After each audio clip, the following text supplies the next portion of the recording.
Assalamualaikum warahmatullahi wabarakatuh. Di sini kami akan mereview artikel tentang metode sampling. Sebelumnya ada baiknya kami memperkenalkan diri terlebih dahulu. Kami dari 4B SI dan nama saya Ahmad Rizal. Dan saya Harun. Saya Rizky. Baiklah, ya, pertama yang akan dibacakan oleh Muhammad Rizky Delimonte. Ya, untuk berapa kali, Bang? Di buku 1 judulnya metode sampling, buku 2 metodologi penelitian. Di buku 3 riset terapan bidang pendidikan dan teknik. Oke. Masih di bab 2 ada pembahasannya, latar belakang masalah, sabar tes. Latar belakang masalahnya adalah makalah penelitian ini berfokus pada teori dasar pengambilan sampel yang merupakan konsep penting dalam penelitian dan pengumpulan data. Pengambilan sampel mengacu pada proses pemilihan sekelompok individu atau item dari populasi yang terdiri yang lebih besar untuk mewakilinya berdasarkan data sampel.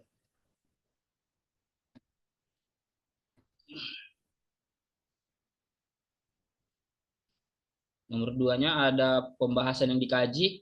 Di sini kita membahas tentang teknik pengambilan sampel, bagaimana mendefinisikan populasi dengan jelas, dan teknik sampel apa yang tepat untuk digunakan.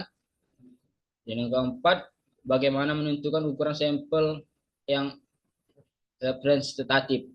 Apa? Bab 3 adalah pembahasan secara umum bukunya. Di sini ada konsep dasar teori samplingnya. Pada modul 1 ini mempelajari konsep dasar teori sampling, yaitu pembahasan tentang populasi, sampel, dan teknik pengambilan sampel. Kegiatan belajar 1 dalam modul ini berisi pembahasan tentang populasi, sampel, dan pengumpulan yang meliputi definisi statistik dan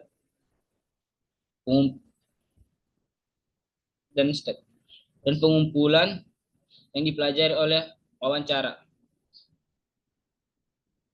Selanjutnya pada bagian belajar 2, pembelajaran tentang sampling berdasarkan meliputi probability, sampling, dan non-sampling. Setelah mempelajari modul ini, mahasiswa diharapkan dapat menjelaskan berbagai konsep dasar teori secara khusus. Mahasiswa dapat menjelaskan 1, konsep populasi sampel, 2, konsep sampel berbasis probabilitas, dan yang ketiga, sampel berbasis non-probabilitas. Yang B, populasi, sampel, dan pengumpulan data. Ilmu statistik atau statistika masih relatif mudah untuk dibandingkan dengan perkembangan ilmu. Ilmu lainnya, statistika, dari waktu ke waktu dapat berubah. Akan tetapi dasarnya statistika untuk menganalisa dan menjadi informasi menyajikan yang tidak berubah.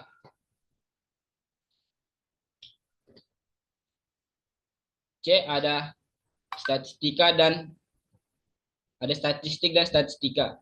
Statistika berasal dari bahasa Latin status, yang berarti satu negara. Dengan demikian, statistik dapat diartikan sebagai suatu kegiatan pengumpulan data yang berhubungan dengan kenegaraan.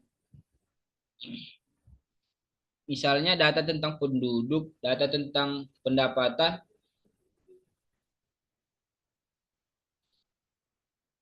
data statistik seperti ini lebih berfungsi untuk melayani keperluan administrasi. Dengan demikian muncul berbagai sebutan tentang statistik, misalkan statistik produksi, statistik penjualan, statistik kependudukan,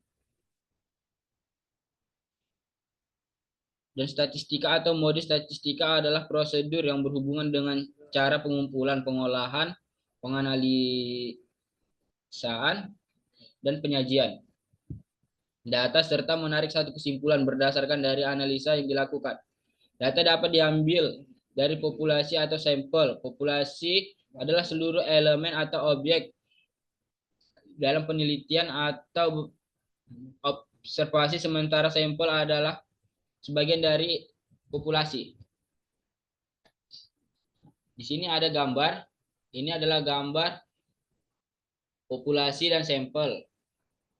Contohnya sebuah perusahaan yang memproduksi bola lampu listrik ingin meneliti kualitas bola lampu yang diproduksi selama tahun ini. Populasi dan sampelnya adalah populasinya seluruh bola lampu yang diproduksi selama tahun ini. Sampelnya sebagian bola lampu yang diproduksi selama tahun ini. Misalkan 5% dari jumlah produksi. Di sini ada gambar 2, konsep populasi dan sampel.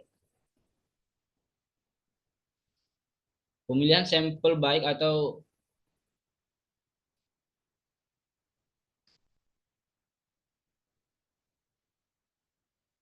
pemilihan sampel yang baik atau sampel yang representatif adalah pemilihan yang benar mencerminkan seluruh karakteristik populasi. Berikut ada beberapa faktor yang harus diperhatikan untuk mengambil sampel mewakili populasi. A. Teknik dasar sampel, teknik sampling. Yang B. Derajat keseragaman atau degree of homogeneity. Yang C. Presisi, semakin tinggi tingkat presisi yang diinginkan, besar pula ukuran sampel yang harus diambil. Di sini D, probability sampling, yang akan dilanjut oleh rekan saya Ahmad Rizal Nasution.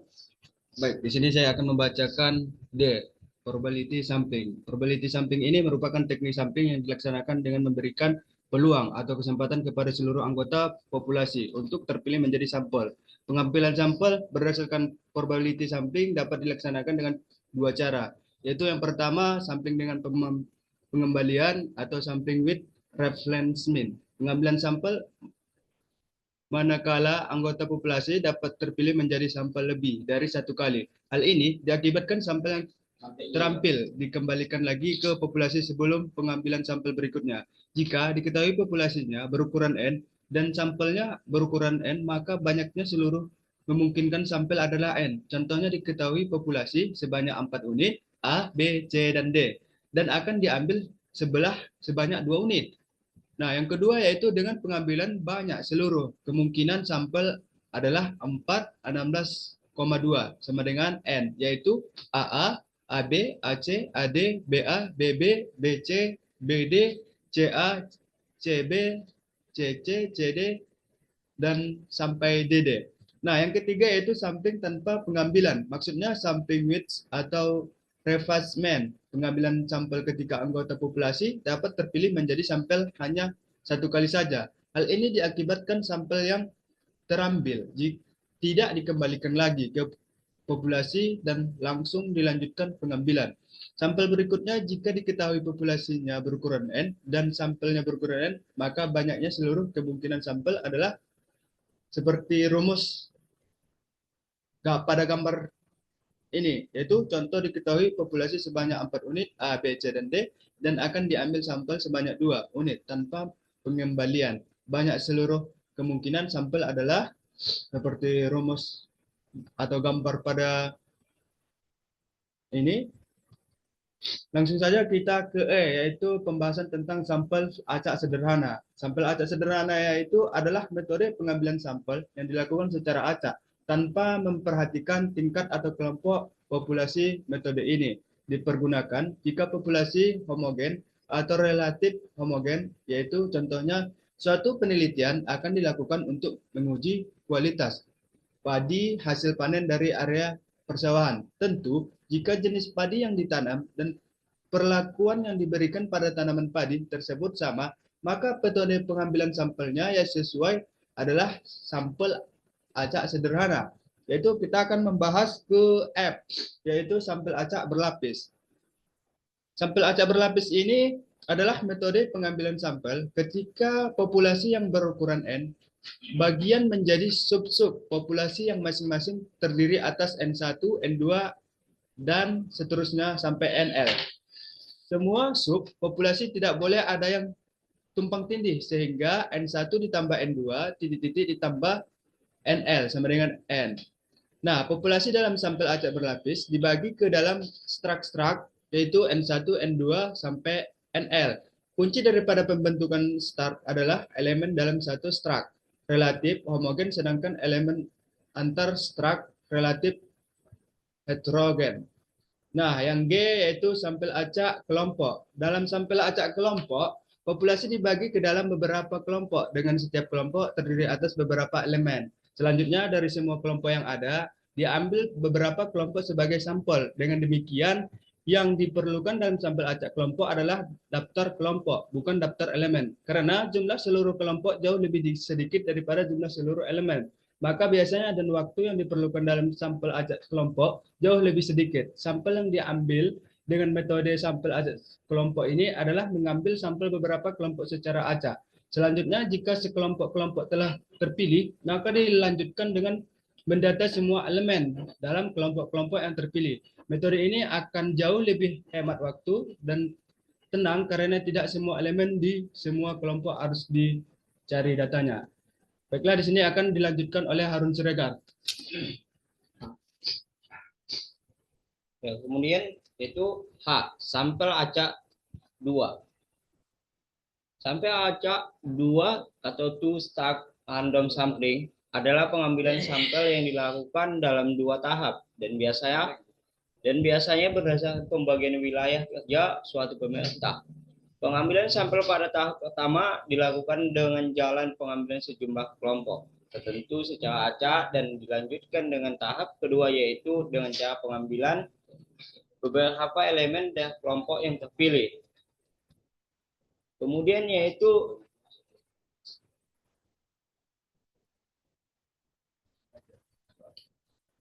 satu, sampel acak sistematis.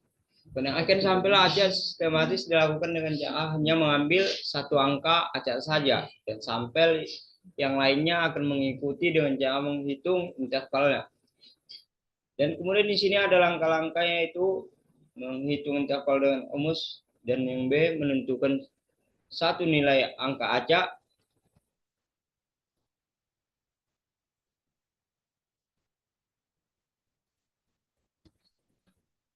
dan kemudian di sini ada rumusnya dan dilanjutkan ke J, non probability sampling.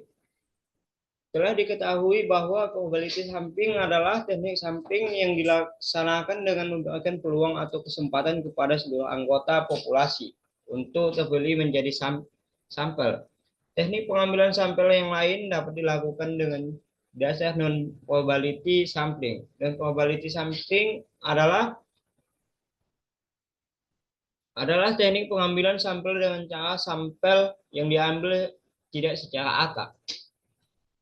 Unsur populasi yang terpilih menjadi sampel dapat diperoleh karena kebetulan atau karena ada faktor lain yang sebelumnya sudah direncanakan. Dan kemudian ada beberapa macam cara pengambilan sampel yang dilakukan berdasarkan probability sampling, antara lain yaitu A, proporsi sampling, yang B, accidental sampling, dan C, kuota sampling, dan D, satu ration sampling, dan E, snowball sampling.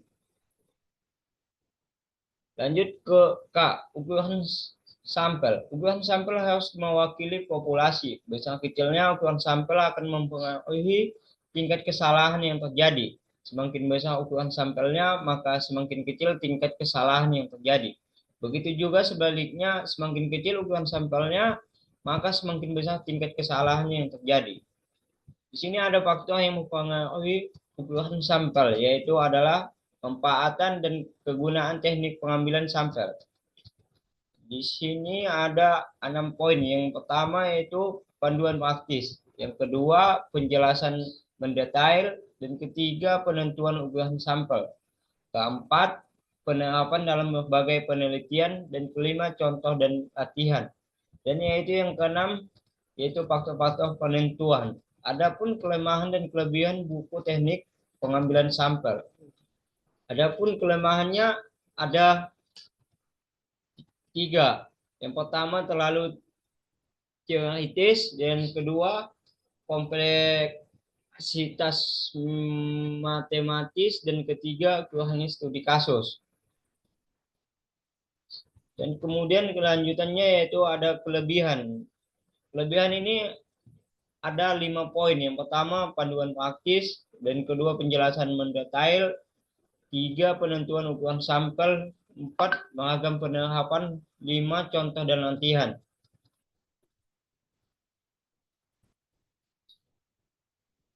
Masuk di sini bab 5 yaitu kesimpulan dari buku kami. Bab 4. Bab 4. Bab 4 adalah kesimpulan dari buku kami, yaitu buku ini menyajikan panduan yang dalam dan komprehensif tentang berbagai metode pengambilan sampel dalam penelitian statistik. Buku ini membahas 2 kategori utama metode sampling, yaitu probability sampling dan non-probability sampling, dengan menjelaskan mendetail tentang masing-masing metode termasuk kelebihan dan kekurangannya. Sekianlah yang dapat kami sampaikan. Lebih kurangnya kami mohon maaf. Kami sudahi saja. Assalamualaikum warahmatullahi wabarakatuh. Terima kasih. Ada lompat.